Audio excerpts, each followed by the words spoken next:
Europe, so we will go to that. And long may it so remain. But the other day, somebody insulted me in terms that were redolent of 1920s Soviet Russia. He said that I had no right to vote Leave because I was, in fact, a liberal cosmopolitan. And that rocked me at first. And I then decided, of course, that as insults go, I didn't mind it at all, because it was probably true. And so I want this morning to explain why the campaign to leave the EU is attracting other liberal spirits.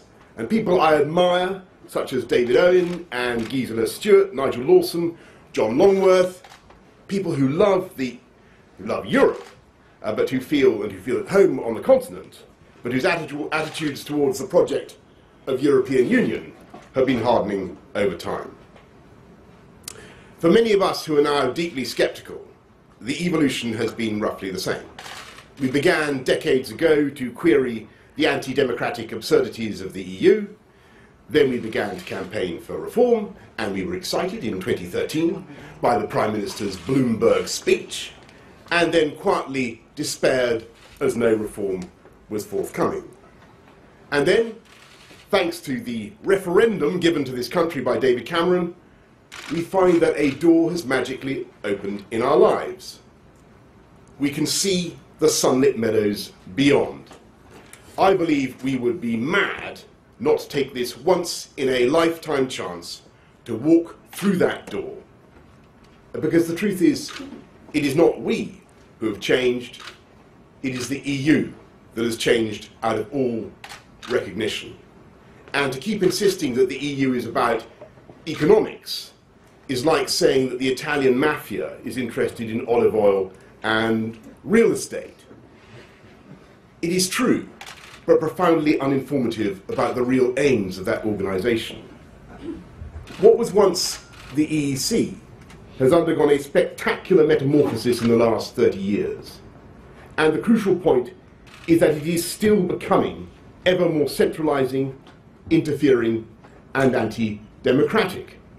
You only have to read the Lisbon Treaty, whose constitutional provisions were rejected by 3 EU populations, the French, the Dutch, and the Irish, to see how far this thing has moved on from what we signed up to in 1972. Brussels now has exclusive or explicit competence for trade, customs, competition, agriculture, fisheries, environment, consumer protection, transport, trans-European networks, energy, the areas of freedom, security, and justice, and new powers over culture, tourism, education, and youth.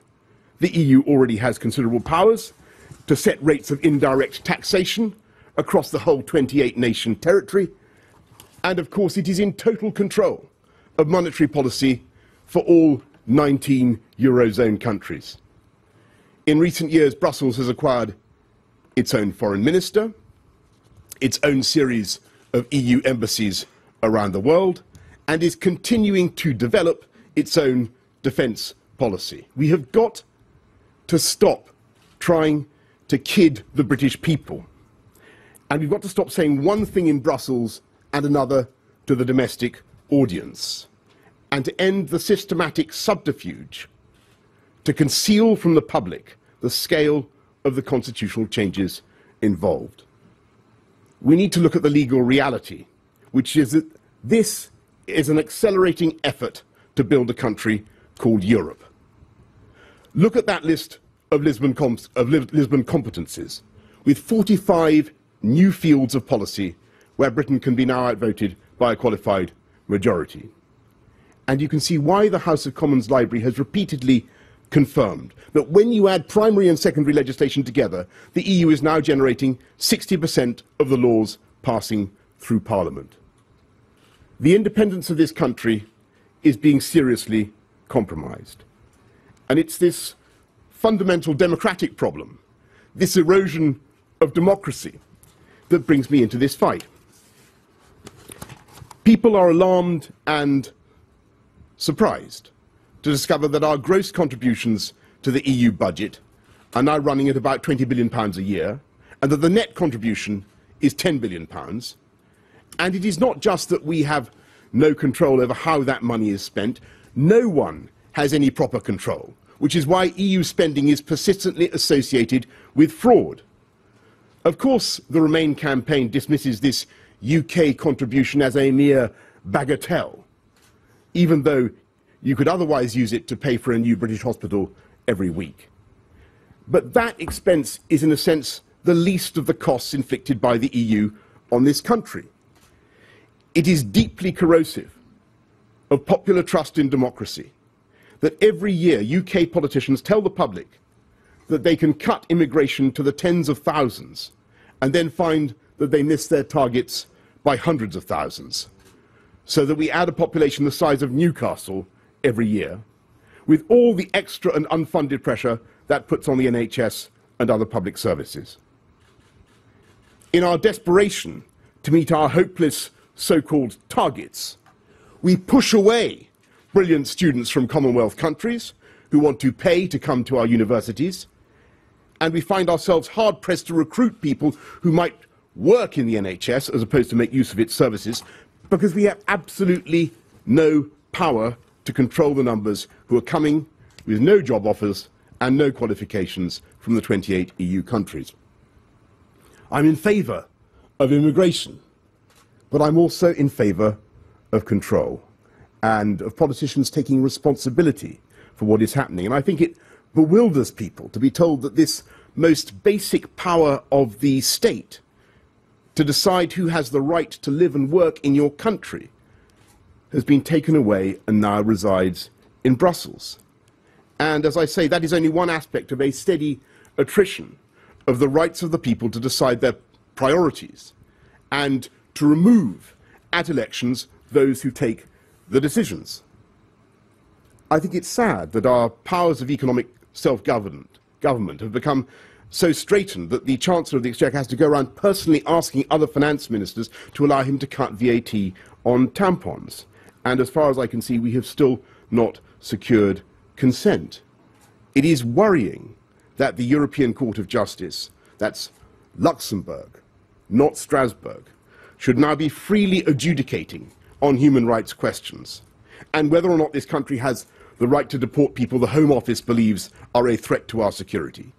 And it is peculiar that the government is now straining at the gnat of the Convention and the Strasbourg Court, whose rulings are actually not binding on UK courts, while swallowing the camel of the 55-article Charter of Fundamental Rights, which is fully justiciable by the European Court in Luxembourg, when you consider that it is the rulings of that court in Luxembourg that are binding and must be applied by every court in this country, including Parliament.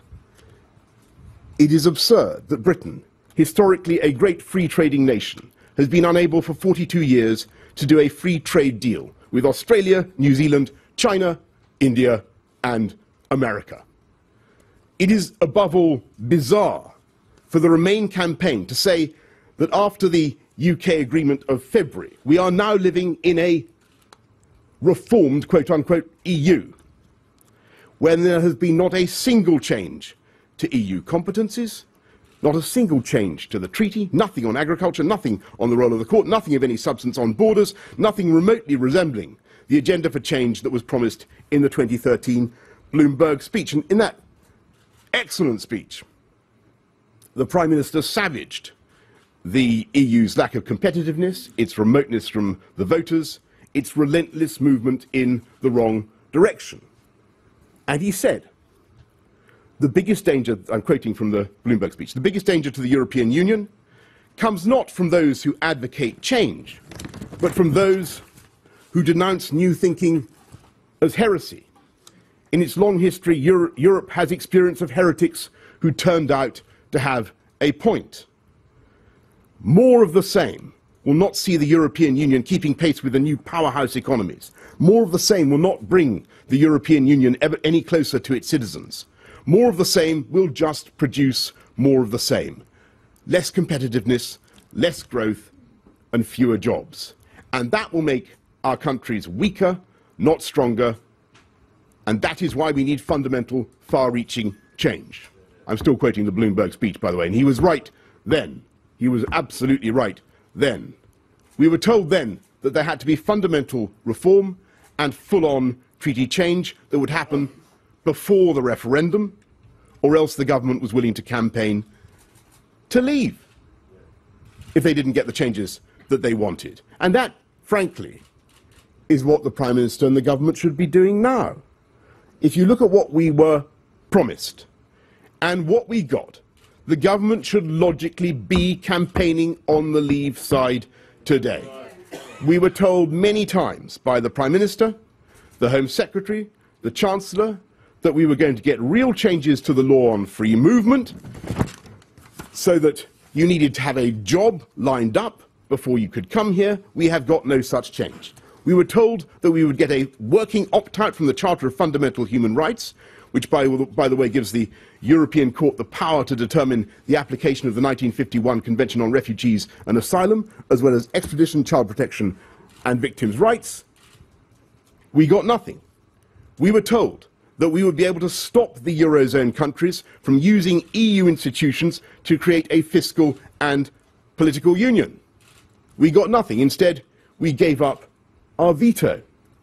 The Five Presidents' report makes it clear that as soon as the UK referendum is out of the way, they will proceed with new structures of political and fiscal integration that this country should have no part in, but which will inevitably involve us, just as we were forced, in spite of promises to the contrary, to take part in the bailout of Greece. They want to go ahead with new rules on company law and property rights and every aspect of employment law and even taxation. And we will be dragged in. To call this a reformed EU is an offence against the Trade Description Act, or rather the EU Unfair Commercial Practices Directive that, of course, replaced the Trade Description Act in 2008. The EU system is a ratchet hauling us ever further into a federal structure. We have proved to ourselves time and again that we cannot change the direction, we cannot change the pace, we cannot interrupt the steady erosion of democracy, and given that we do not accept the destination, it is time to tell our friends and partners in a spirit of the utmost cordiality that we wish to forge a new relationship based on free trade and intergovernmental cooperation. We need to vote leave on June the 23rd, and in the meantime, we must deal with three big myths that are peddled by the Remain campaign. The first is the so-called economic argument. The Remainers accept that there is a loss of political independence, but they claim that this trade-off is economically beneficial. The second argument we might broadly call the peace in Europe argument. You've heard a bit of it this morning, that the EU is associated with 70 years of stability, and we need to stay in to prevent, in shorthand, German tanks crossing the French border. The third argument is more abstract, but potent with some people, and I mentioned it already, is you can't really want to leave the EU without being in some way anti-European, and therefore that the Remain campaign have a monopoly, as I say, on liberal cosmopolitanism. All three arguments are wholly bogus. The most important mistake is to think that there is some effective and sensible trade-off between the loss of democratic control and greater prosperity. The whole thrust of the Remain argument is that there is a, yes, they accept there's a democratic cost, but an economic benefit. That if we accept that 60% of our laws are made in Brussels, we will see some great boost in our trade and our exports and in the overall economic performance of the EU. This is turning out to be simply false. The loss of democratic control is spiritually damaging and socially risky, and the economic benefits of remaining subject to the single market lawmaking machine, as opposed to access to the single market, are in fact very hard to detect. What the government wants is for us to remain locked into the single market lawmaking regime and to be exposed to 2,500 new EU regulations a year. What we want is for Britain to be like many other countries in having free trade access to the territory currently covered by the single market, but not to be subject to the vast, growing and politically driven empire of EU law. And there is very good evidence that this is the most sensible position to be in. Take the two relevant 20-year periods, before and after the creation of the single market. In other words, from 1973 to 1992, and then from 1992 to 2012. Now, when the single market dawned, I know I was there, we were told that it was going to be a great dynamo of job and wealth creation. 800 billion euros, the Cecchini report said, extra European GDP. We were told that it was going to send exports whizzing ever faster across borders. So what happened? Did Britain export more to the rest of the EEC 11, the other 11, as a result of the single market? On the contrary, the rate of growth slowed, as Michael Burridge has shown this year.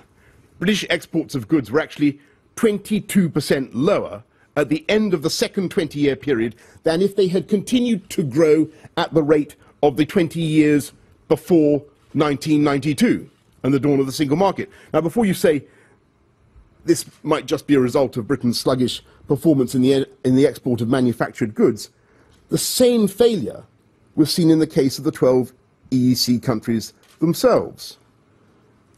We were told that goods would start pinging around the EEC as if in some supercharged cyclotron, and on the contrary, the rate of growth flattened again, 14.6% lower than in the previous 20 years when there was no single market. So what was the decisive advantage to Britain or any other country of being inside this system and accepting these thousands of one-size-fits-all regulations? In fact, you could argue that many countries were better off outside and not subject to the bureaucracy. In the period of existence of this vaunted single market from 1992 to 2011, there were 27 non-EU countries whose exports of goods to the rest of the EU grew faster than the UK's. And most embarrassingly of all, there were 21 countries who did better than the UK in exporting services to the other 11. So where was this great European relaunch that was supposed to be driven by the single market? In the 20 years since the start of the single market, the rate of growth in the EU countries has actually been outstripped by the non-EU countries of the OECD. It's actually the independent countries that have done better, and the EU has been a microclimate of scandalously high unemployment. This year, the United States is projected to grow by 2.4%, China by 6.5%, New Zealand by 2%, Australia by 2.5%, India by 7.5%, the Eurozone by 1.5%. All that extra growth that we were promised, all those extra jobs, the claims made for the single market look increasingly fraudulent. It has not boosted the rate of British exports to the EU. It has not even boosted growth in exports between the EU 12. And it has not stopped a generation of young people in a huge belt of Mediterranean countries from being thrown on the economic scrap heap. What was that corpus of EU regulation, and what has it done to drive innovation? There are more patents now from outside the EU being registered at the EU Patent Office than from within the EU itself. The Eurozone has no universities within the top 20 and has been woefully left behind by America in the tech revolution, in spite of all those directives I seem to remember in the 1990s about les réseaux télématiques, or possibly, of course, it's been left behind because of those directives that I remember. There are plenty of other parts of the world where the free market and competition has been driving down the cost of mobile roaming charges and cut-price airline tickets without the need for a vast supranational bureaucracy enforced by a supranational court. Never forget, whatever piece of EU legislation is promulgated immediately becomes justiciable by that court. I hear again the arguments of the City of London and the anxieties that have been expressed. We heard them 15 years ago when many of the same Remainers prophesied disaster for the City of London if we failed to join the euro. They said that all the banks would flee to Frankfurt. Well, Canary Wharf alone is now bigger than the entire Frankfurt financial centre, and Canary Wharf has kept growing relentlessly since the crash of 2008. As for the argument that we need the muscle of EU membership. We, poor Britain, needs the muscle of EU membership if we are to do trade deals. Well, look, as I say, at the results after 42 years of membership. The EU has done trade deals with the Palestinian Authority and with San Marino and others. Bravo. But it has failed to conclude agreements with India, China, or, as I say, even America. Why? Because negotiating on behalf of the EU is like trying to ride a vast 28-man pantomime horse with everybody pulling in different directions. For decades, deals with America have been blocked by the French film industry, and the current TTIP negotiations are stalled at least partly because the Greek feta cheese manufacturers object to the concept of American feta cheese. And they may be aesthetically right or wrong, but Greek feta cheese should not be holding up British trade agreements. Global trade is not carried on by kind permission of people like Peter Mandelson. People and businesses trade with each other and always will, as long as they have something to buy and sell. But it is notable that even when the EU has done a trade deal, it does not always seem to work in Britain's favour. In 10 out of the last 15 trade deals that the EU